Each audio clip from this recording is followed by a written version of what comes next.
गाव सोडून शहर गाठलं झालाय बराच काळ. गाव सोडून शहर गाठलं झालाय बराच काळ. पण अजून तरी गावाशी माझी तुटली नाही नाळ. माझी तुटली नाही नाळ. वितभर खळगी पोटाची आणि टिचभर तिची भूक. वितभर खळगी पोटाची आणि टिचभर तिची भूक. आणि सोन्यासारखा गाव सोडला यात कसला आलंय ओसू. यात कसला आलंय ओसू.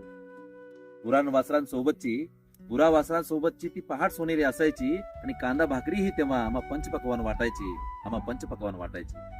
गावाने या संस्कार दिले आणि वेळेआधीच मोठं केलं. गावाने या संस्कार दिले आणि वेळेआधीच मोठं केलं. सटवाईच्या नशिबाविरुद्ध लढण्याचंही बळ दिलं. सटवाईच्या नशिबाविरुद्ध लढण्याचंही बळ दिलं. या मातीची शिकवण देवा अशी स्मरणात असू दे. या मातीची शिकवण देवा अशी स्मरणात असू दे. आणि आभाळ कवेत घेता नाही पाय जमिनीवर राहू दे. पाय जमिनीवर राहू दे. माय माऊल्यांचा लळा आणि तो प्रेमळ काळ. माय माऊल्यांचा लळा आणि तो प्रेमळ काळ. आण मला या मायेची देवा. अजन्म जपेन ही अशीच नाळ. अजन्म जपेन ही अशीच नाळ. अजन्म जपेन ही अशीच नाळ.